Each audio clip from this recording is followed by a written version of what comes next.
Kazino Admiral lošimo automatai. Lošimo automatai. Lošimo automatai. Kazino Admiral. Nesaikingas lošimas gali sukelti priklausomybę. Sveiki. Žalgiris pralaimėjo jau 4. kartą iš eilės ir aš šiandien pabandysiu jums atsakyti į klausimą, kodėl tokie blogi dalykai vyksta Kaune. Ką Realas darė kitaip negu prieš mėnesį vykusiame mače Madride? Kodėl jei Silvenas Francisco praleis ilgesnį laiką dėl traumos, ši pralaimėjimų serija gali dar išaugti? Ir dėl ko buvo man asmeniškai pikčiausias stebint šias rungtynes? Žinau, kad nuotaikos turbūt ne pačios geriausios, bet visgi jeigu jums patinka mano turinys, tai nepamirškite paspausti like ir ant šio video bei prenumeruoti kanalą. Ačiū, kad žiūrit, o dabar keliamės į apžvalgą. Reikia pradėti nuo to, kad Madrido Realas atsigavęs. Madrido Realas suprato, kad be pastangų gynyboje toliai nenuvažiuosi. Ir nepaisant to, kad ispanams tai buvo 3. mačas per 5 dienas ir 3. mačas išvykose, penktadienio vakarą Žalgirio arenoje būtent jie buvo komanda su daugiau energijos. Ir tai yra mažiausiai net leistina iš Žalgirio žaidėjų pusės. Klipas iš 4. kėlinio Realui jau laimint 15 taškų skirtumų. Loni išsimeta kamuolį ir pažiūrėkite, kaip arti prie jo prilipęs yra Abaldė. Šis neleidžia jam priimti kamuolio, nutraukia Žalgirio derinį, nėra jokio perdavimo. Čia Abaldė dar kartą atkerta Walkerį nuo lengvo kamuolio priėmimo ir Smailagičius galiausiai suklysta. Panašią gynybą Walkeris matė visų rungtynių metu. Ir tai yra natūralu po to, ką jis išdarinėjo Madride. Tas pats ir Walteris Tavaresas buvo daug aukščiau pick and rollo gynyboje. Čia Walkeris priima kamuolį pirmajame kėlinyje, Dansono užtvarą ir atkreipkite dėmesį, kad Tavaresas dabar jau yra užtvaros lygyje, ne be žingsnių atgal, kaip kad buvo Madride, ir tai yra daug sudėtingesnis metimas Lonnie Walkeriui, kuris skrieja pro šalį. Tačiau esminis dalykas buvo visai ne šitas. Po rungtynių Madrido komandos vyr treneris Čiusas Matėjo turėjo įdomią mintį, kad mes žinojom, kad Žalgiris nėra gerai pataikanti komanda, nėra gerai taškus renkanti komanda ir tuo pasinaudojom. Komandos žaidėjas Mario Hezonija taip pat žarstėsi komplimentais savo komandos trenerių štabui, sakydamas, kad jų planas puikiai suveikė. Tai kaip tas planas atrodė? Ir turėčiau pasakyti, kad tai nebuvo niekas, kas turėjo nustebinti Žalgirį, bet tai buvo tas planas, kurį jau matėme naudojant nemažai Eurolygos komandų. Čia Walkeriui žaidžiant pick and rollą į aikštelės vidurį, pasižiūrėkite, kokia pagalba yra iš kitų Madrido Real komandų žaidėjų. Facundo Campazzo čia praktiškai taiko next kito žmogaus gynybą, atsitraukdamas nuo Dovio Giedraičio, o tai priverčia Lonnie Walkerį atsikratyti kamuolio ir priverčia mesti kitus Žalgirio žaidėjus. Tokią strategiją matėme ne vieną kartą pirmajame kėlinyje. Čia labai ankstyvas Walkerio pick and rollas ir kadangi Birutis atsiduria Tavaresui už nugaros, pasižiūrėkite, kokia stipri pagalba baudos aikštelėje iš Facu Campazzo. Madrido Realas ignoruoja Dovydą Giedraitį ant tritaškio linijos ir šis šį kartą pataiko, tačiau jūs pradeda suprasti, kokia buvo Čiuso Matėjo ir jo komandos strategija. Kitame klipe su kamuoliu jau yra Francisco. Ir čia Njai, nepaisant to, kad dengia kampe geriausią Žalgirio metiką Brady Maneką, bando uždaryti prasiveržimo linijas Francisco ir spėti grįžti prie Maneko šiam prieš išmetant tritaškį. Šį kartą ši strategija nepasiteisina ir natūralu, kadangi tai buvo daroma nuo Brady Maneko. Galbūt nieko keisto, kad po šio epizodo iškart ėjo minutės pertraukėlė. O po jos dar vienas Žalgirio 2-2 ir vėl Francisco atakuoja Sergio Ibaką, kuris yra užtvaros lygyje. Birutis leidžiasi, įgauna pranašumą ir Džananas Musa čia akivaizdžiai padeda baudos aikštelėje, nenori leisti to perdavimo ir Francisco nelieka kito varianto. Šis siunčia kamuolį Butkevičiui, kuris vėl yra laisvas ir pataiko. Viskas kaip ir Žalgiriui labai gražu. Ir nors mačo pradžioje atrodė, kad tai kaip tik veikia į Žalgirio naudą, galiausiai tai padėjo Madrido Realui perlaužti rungtynes. Žalgiriečiai pataikė 6 tritaškius iš 11 per pirmasis 10 minučių, o per likusias 30 vos 2 iš 17. Kažkur jau matyta? Gal tiesiog reikia pagaliau sutikti su ta mintimi, kad šioje komandoje nėra stabilių metikų. Arba nėra žaidėjų, kurie vienu metu galėtų ir gintis, ir būti efektyvūs kitoje aikštelės pusėje. Yra arba vieni, arba kiti. Ir pasirodo, kad tokia kombinacija šiuo metu Eurolygoje yra nepajėgi laimėti daugiau negu 50% rungtynių. Ta pati gynyba, tik visiškai skirtingi rezultatai dabar jau jūsų ekranuose. Iš pradžių noriu žinoma, kad atkreiptume dėmesį, kiek tenka Walkeriui dirbti, kad šis priimtų kamuolį prieš Alberto Abaldę. Ispanas veidų dengia jį, neleisdamas kilti į viršų ir bandydamas kuo labiau apsunkinti kiekvieną atako sekundę jam. Galiausiai Walkeris tą kamuolį priima ir čia vėl. Ibaka kyla ten, kur Birutis stato šią užtvarą ir Walkeris iš karto nori atsikratyti šiuo kamuoliu, kaip ir jau automatiškai turbūt žinodamas, kad Hezonija čia eis į stiprią pagalbą baudos aikštelėje. Ūlė laisvas, bet tas perdavimas nėra iki galo tikslus ir kapitonas prameta. Kitoje atakoje puikus pavyzdys, kaip Madrido Realas ir jų trenerių štabas tiesiog norėjo ir kvietė Žalgirio kitus žaidėjus, ne Lonnie Walkerį,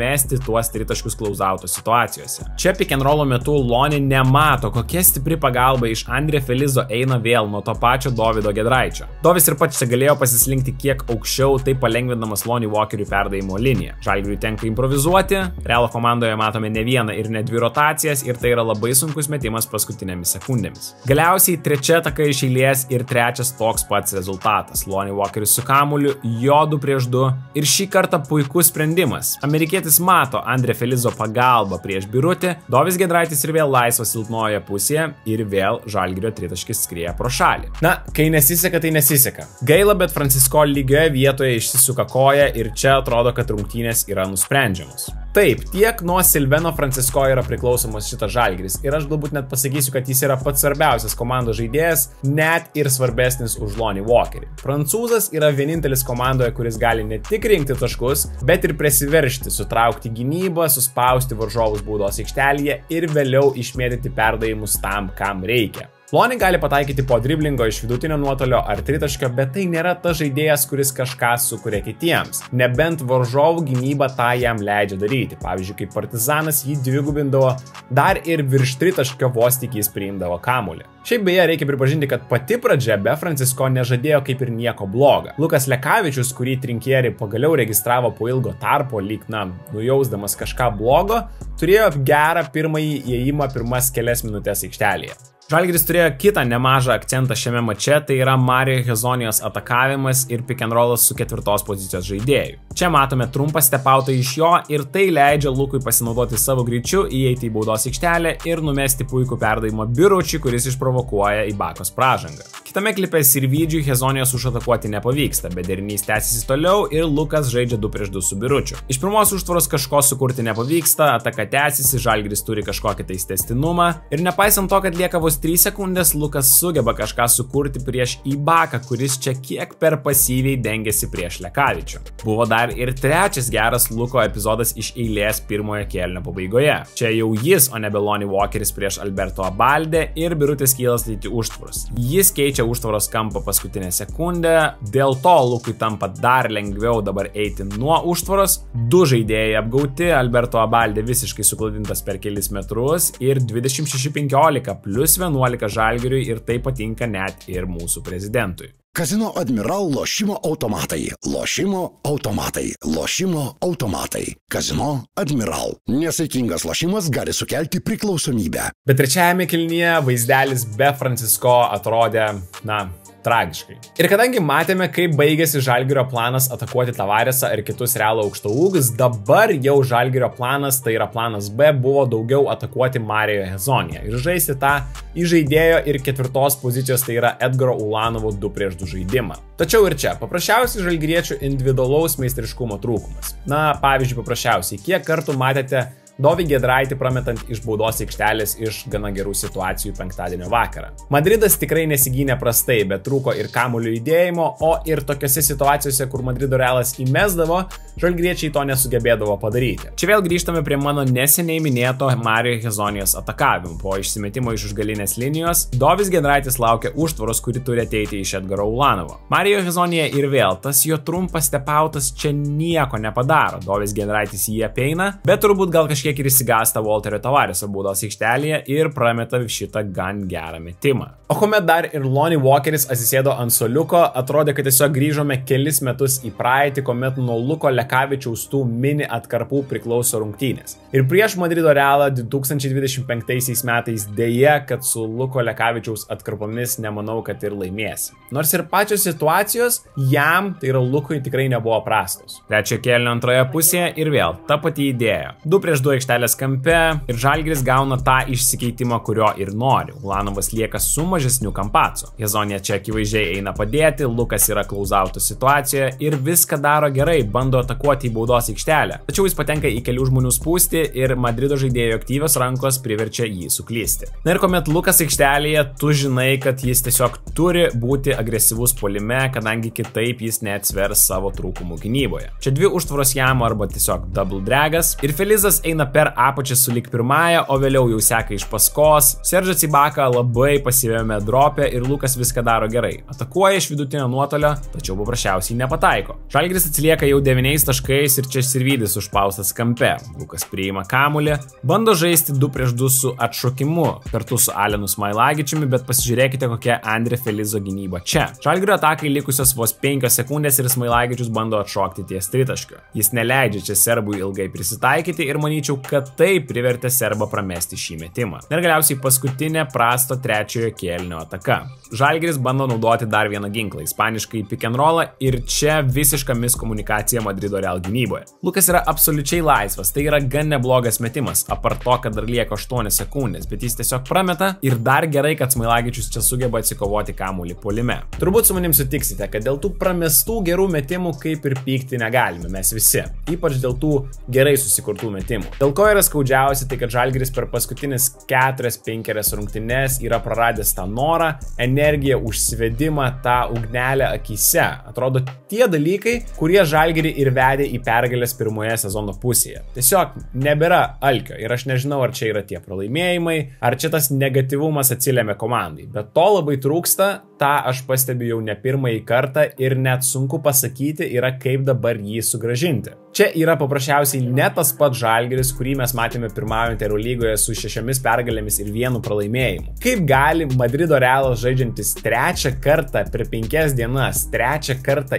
išvykoje per 5 dienas, turėti daugiau noro kristi ant kamuolių ir laimėti praktiškai visas 50-50 situacijas. Tiesiog paprasčiausiai nesuprantu šito dalyko. Šiame klipe Andre Felizas eina per apačią su Lekavičiaus pick and rollu. Natūralu, kad Lukas meta tritaškį. Jis nepataiko, bet ne tame problema. Sirvydis čia vietoje to, kad užsiimtų tinkamą poziciją ir užlystų Džananui Mūsui už nugaros, taip apsaugodamas greitojo puolimo gynybą, kažkodėl nusprendžia užbėgti jam priešais akis. Kamuolys, žinoma, atšoka labai toli, Džananas Mūsa nusiema šitą kamuolį ir vėliau nubėga į greitą įpuolimą, o Žalgiris krenta į dar gilesnę duobę trečiajame kėlinyje. Po prasto trečiojo kėlinio pirma Madrido ataka ketvirtajame ir čia norisi maksimalaus Žalgirio susikaupimo ir didžiulės energijos. Įmetamas kamuolys Ndžiaja ir čia akivaizdu, kad tai nėra Madrido pirmasis tikslas. Tikslas yra išvesti Sergio Juja metimui, kurį dengia Lonnie Walkeris, ir čia amerikietis pavėluoja išlysti iš šios užtvaros, Smailagičius dėl to turi padėti kažkiek per ilgai ir palikti Ibaką ant tritaškio linijos, ir Ulanovo trumpo pašokimo prie Seržo čia neužtenka tam, kad apsiginti nuo šio tritaškio.